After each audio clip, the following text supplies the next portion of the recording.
Hi friend, आपका YouTube channel concept science classes में आपका हार्दिक स्वागत है। मैं आचार्य सीके आर्यन।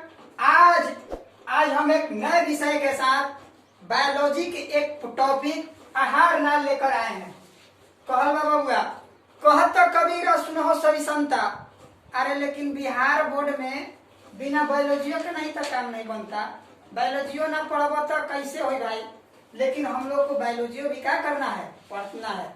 लेकिन एक काम कीजिएगा भाई, कम से कम आप लोग जाइए कॉन्सेप्ट साइंस क्लासेज के प्लेलिस्ट में और हर एक वीडियो को देखिए और लाइक और शेयर कीजिए, तभी हम लोग के हौसला बढ़ेगा और हम लोग आगे चल के और भी वीडियो क्या करेंगे, अपलोड करेंगे। चलिए इसी के साथ हम लोग आहार नाल क्या कर रहे हैं, स्टार्ट कर रहे हैं। यानी कि आहार नाल, आप देखिए आहार नाल है क्या। आहार नाल जो है एक कुंडलित रचना है। आहार नाल एक कुंडलित रचना है जो कि लगभग 8 से 10 मीटर लंबी होती है। आहार नाल एक कुंडलित रचना है जो कि मतलब जो 8 से 10 मीटर बाबू लंबाई में, उसका 8 से 10 मीटर लंबाई होता है। और यह मुख गुहा से, यानी कि जहां से हम लोग भोजन ग्रहण करते हैं और वहां से लेकर जहां से हम लोग भोजन निकालते हैं वहां तक आहार नाल का होता है, फैला होता है। फिर से सुनिए, आहार नाल एक कुंडलित रचना है। यह मुख गुहा से लेकर मल द्वार तक फैली होती है। इसकी लंबाई 8 से 10 मीटर होती है। कोई दिक्कत? आहार नाल के हम लोग भाग के बारे में पढ़ेंगे कि आहार नाल के भाग कौन कौन है। पहला होता है मुख या मुख गुहा, दूसरा होता है ग्रसनी, उसके बाद होता है ग्रास नली, उसके बाद होता है अमाशय, उसके बाद होता है छोटी आंत, उसके बाद होता है बड़ी आंत। यानी कि सबसे पहले हम लोग भोजन मुख में करते हैं, यानी कि मुख गुहा में करते हैं। उसके बाद आता है भोजन ग्रसनी में, उसके बाद आता है ग्रास नली में, उसके बाद आता है अमाशय में, उसके बाद आता है छोटी आंत में और उसके बाद आता है बाबू बड़ी आंत में। और अंततः रेक्टम मलाशय के द्वारा भोजन बाहर निकल जाता है। कोई दिक्कत? हम लोग क्या करेंगे कि बारी बारी से सबका अध्ययन करेंगे। यानी कि मुख या मुख गुहा है क्या। देखियो बाबू, मुख या मुख गुहा जो है आहार नाल का प्रथम भाग है। फिर से सुनिए, मुख या मुख गुहा जो है आहार नाल का प्रथम भाग है। जो ऊपरी, फिर से समझो बाबू, जो ऊपरी तथा निचली जबड़ों, प्रथम भाग रटना नहीं है, रटो मत मेरे भाई। अब देखो, आहार नाल का जो मुख गुहा हम लोग पढ़ रहे हैं, प्रथम भाग आहार नाल का ये प्रथम भाग है। कौन? मुख या मुख गुहा, जो ऊपरी तथा निचले जबड़ों से घिरी होती है। फिर से समझना, आहार नाल का ये प्रथम भाग है जो ऊपरी तथा निचली जबड़ों से घिरी होती है तथा इसको बंद करने के लिए 2 मांसल ओठ होते हैं। यानी कि ऊपर एगो ओठ होला, एगो नीचे ओठ होला। एकरा के बंद ना करबो तो थुथुर लेखा लगबो ना। यानी कि एकरा के बंद करे खातिर 2 का होला, मांसल ओठ होता है। यानी कि आहार नाल का प्रथम भाग है भाई मेरे मुख गुहा, और जो कि ऊपरी तथा निचली जबड़ों से क्या होती है, घिरी होती है। और इसको बंद करने के लिए 2 मांसल का होते हैं, ओठ होते हैं। कोई दिक्कत? अब देखो, मुख या मुख गुहा में एक भाग आता है जिसका नाम है जीभ, और एक और भाग है जिसका नाम है दांत।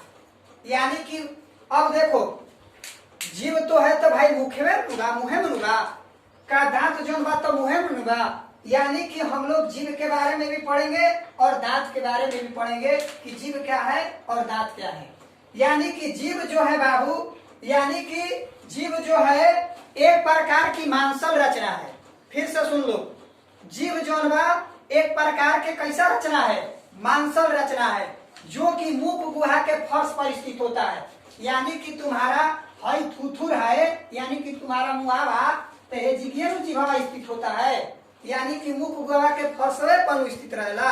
और जब मुख गुहा के फर्श पर स्थित होता है बाबू, और इसका जो अगला भाग है, अगला भाग मतलब बुझाता है बिलावत तनी जवन, एक और जवन अगला भाग बन भाई स्वतंत्र होला, यानी कि कोनहु ले जीवन ऊपर नीचे सगरी जाए, लेकिन कह दे भाई पिछला भाग, पिछला भाग हिला देगा का? तोरा में शक्ति है पिछला भाग हिला देगा? न हिलाएंगे। यानी कि पिछला भाग सिरा से क्या होता है? जुड़ा होता है। यानी कि कह सकते हैं भाई कि अगला भाग स्वतंत्र होता है और पिछला भाग सिरा से क्या होता है? जुड़ा होता है। कोई दिक्कत? अब देखो कोई दिक्कत चला जीव के बारे में, यानी कि जीव एक प्रकार की मांसल रचना है, वो मुंह गुहा के फर्श पर स्थित होता है थुथुरवा पर। कोई दिक्कत? इसका अगला भाग स्वतंत्र होता है तथा पिछला जो सिरा होता है वो फर्श से जुड़ा होता है। कोई दिक्कत? अब देखो, अब हम बताना चाहते हैं बाबू कि जीव के ऊपर, किसके ऊपर? जीव के ऊपर। यानी कि देखा होगा कभी एक काम करना, ऐनक में जाना भाई और जिह्वा निकाल कर इसे देखना ऐसे, तो करा में छोटा छोटा अंकुर टाइप का लौकेगा, यानी कि उसी अंकुर को हम लोग स्वाद कलिया कहते हैं। यानी कि सोचे वाला बात है भाई कि अगर जीभ ना रहेगा ना, अगर जीभ पर आपका छोटे छोटे अंकुर ना रहेगा तो आपको स्वाद की पता न चलेगी, या मीठा है या तीता है या खाटा है, कौन कैसा भोजन है आपको पता न चलेगा।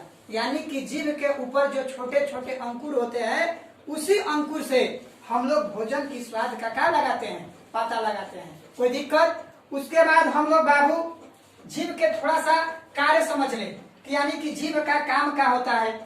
तब पहला जीभ का काम है कि दांत को सफाई करता है। ऐसे ऐसे कह के अगर देखो मुर्गा खाया और दांत में फंस गई करेला तो जीभ के क्या करेला? सफाई करता है। प्लस में कह सकते हैं कि जीभ जो होता है उसको बोलने में मदद करता है। जीभ अगर ना रहेगा तो हम लोग बोल नहीं पाएंगे। अगर कोई व्यक्ति का जीभ छोटा है तो उसको हम लोग तोतला बोलते हैं। क्या बोलते हैं? तोतला। जीभ छोट हो जाए भाई तो ओकरा के लड़का तोतला हो जाए। अब देखो जीभ का पहला काम है कि आपको बोलने में मदद करेगा, दांत के सफाई में मदद करी, भोजन के चबावे में मदद करी। क्या के चबावा में? भोजन के चबाने में मदद करेगा। कोई दिक्कत? भोजन को क्या करने में? निगलने में मदद करेगा। यानी कि दांत के सफाई करे में, भोजन के निगलने में, बोलने में, और हम कह सकते हैं कि दांत को सफाई करने में बोलिए दिए। इसी के साथ हम अब जीभ के बारे में समाप्त कर रहे हैं। जीभ का कार्य बता दिए। आज आप लोग को फिर से दांत के बारे में क्या कर रहे हैं? बता रहे हैं कि दांत है क्या। दांत जो होता है बाबू, फिर से समझना, दांत जो है ऊपरी तथा निचली, ऊपरी तथा निचली जबड़ों में व्यवस्थित होता है। फिर से, ऊपरी तथा निचली जबड़ों में व्यवस्थित होता है तथा वह मसूड़ों से धंसा होता है। दांत हमने के जौन बा भाई, जबड़ा है ऊपर, एगो ऊपर जबड़ा है, एगो नीचे जबड़ा है। ये जो ऊपर और जबड़ा और नीचे जबड़ा में व्यवस्थित रहेला और मसूड़ा से क्या रहेला? मसूड़ा से धंसा होता है। कोई दिक्कत? अब देखो ये तो समझ गए। उसके बाद हम लोग दांत के प्रकार को समझेंगे कि दांत के कई प्रकार हैं। दांत के प्रकार मेरे भाई, दांत 4 प्रकार के होता है। पहला होता है कर्तनक, पहला हो जाए कर्तनक। दूसरा होता है आपका भेदक, दूसरा होता है भेदक। उसके बाद होता है आपका अर्धचोर्णक, अर्धचोर्णक। और तीसरा हो गया, चौथा होता है चवर्णक, चवर्णक। फिर से समझना कि दांत के प्रकार कितने होते हैं? 4। कर्तनक, भेदक, अर्धचोर्णक और चोर्णक। कर्तनक, भेदक, अर्धचोर्णक और चोर्णक। अब देखिए, जो दांत का पहला भाग है कर्तनक, ये जो होता है भोजन को क्या करता है? पकड़ता है। भोजन को क्या करता है? पकड़ता है। भोजन के क्या करेला? पकड़ता है या काटता है? काटता है। भोजन को क्या करता यानी कि जो हम लोग के आगे वाला ये पार्ट है इसको हम लोग क्या बोलते हैं, कर्तनक। भोजन के क्या करेगा, पकड़ी और काटी। भोजन के क्या करी, पकड़ी और काटी। कौन, कर्तनक। भोजन के क्या करी, पकड़ी और काटेगा। उसके बाद हम लोग ये भी कहेंगे बाबू, इसका आकार जो होता है छेनी नुमा। छेनी नुमा, छेनी नुमा होता है। कैसा होता है, छेनी नुमा आकार। आकार हो गया छेनी नुमा। अगर इसकी संख्या अगर आप लोग से पूछेगा तो इसकी संख्या कै गो होती है, 8 गो। संख्या कै गो होता है, 8 गो। बाबू हम लोग के जीवन काल में यानी कि हम लोग ऐसे 32 गो दांत होता है। कै गो दांत होता है, 32 गो। लेकिन अभी हम लोग के 32 गो दांत नहीं है।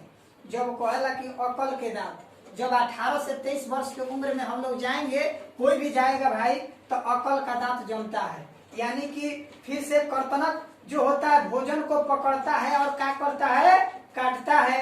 आकार कैसा है, छेनीनुमा। संख्या कब होगा भाई, 8 गो। यानी कि दांत कब होला कर्तनक, 8 गो।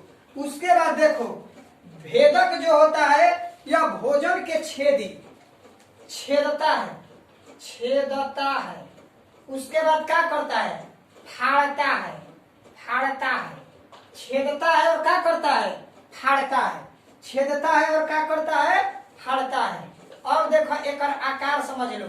इसका आकार जो होता है बाबू नुकीली होता है, नुकीली, नुकीली होता है। इसका आकार कैसा होता है, नुकीली। अब एक संख्या तारा पूछ दी तो संख्या हो जी मेरे भाई 4। संख्या कौन हो जाएगा, 4 गो। यानी कि भेदक का काम है भोजन को क्या करना, छेदना, और भोजन को क्या करना, फाड़ना। फाड़ना, फाड़ना, गलती लिखी भैया, फाड़ना, फाड़ना, कोई दिक्कत। उसके बाद अर्धचूर्णक। अर्धचूर्णक जो है यह भोजन को क्या करता है, कूचता है। भोजन के क्या करेला, कूचता है, कूचता है। भोजन के क्या करता है, कूचता है। कभी तू लोग चना उना खाएगा तो देखेगा कि मारेगा क्या, ढाई से। जो मारेगा चेला ढाई से तो जान ले कि कौना दांत से कुचनी, तो दांत से कुचनी और चौनके से। कौना दांत से कुचनी और चौनक से। मेरे भाई इसका आकार जो होगा, आकार, आकार होगा कैसा, चौड़ा। कैसा होगा, चौड़ा। और इसकी संख्या भी मेरे भाई 8 गो होती है। कै गो होती है इसका संख्या, 8 गो। अब देखो उसके बाद आपका एक बच गया चौनक। चौनक जो होता है यह भोजन को क्या करता है, पीसने का काम करता है। कोई देखो पहला भोजन पकड़ता, पहला भोजन पकड़ता या काटता। दूसरा क्या करता मेरे भाई, छेदता या फाड़ता। तीसरा क्या करता, कूचता। लेकिन अर्धचूर्णक जो होता है ये भोजन को क्या करता है, पीसता है। क्या करता है, पीसता है। क्या करता है जी, पीसता है। और इसका आकार भी, आकार इसका कैसा होता है, चौड़ा। इसका आकार कैसा होता है, चौड़ा। और एक और संख्या जान लो मेरे भाई, इसका संख्या जो होगा 12 गो। टोटल कौन हो गए, यानी कि जोड़ लो 8 4 12 और 12 8 20 और 20 12 32। यानी कि कुल दांतों की संख्या आपकी कै गो होती है, 32 गो। यानी कि आज हम लोग बाबू दांत के बारे में पढ़े और लंबा वीडियो होगा, इसलिए हम आप लोग से गुजारिश करेंगे कि अगले टॉपिक में हम लोग और यानी कि ग्रसनी, ग्रासनली, अमाशय और छोटी आंत, बड़ी आंत में बारी बारी से छोटा छोटा वीडियो बनाकर हम लोग पढ़ेंगे। इसी के साथ मेरे भाई थोड़ा सा एक बात ध्यान रखो, थोड़ा सा लाइक और शेयर ठोको यार, तबे हम लोग को जोश और जुनून बढ़ेगा। इसी के साथ नमस्कार, राधे राधे।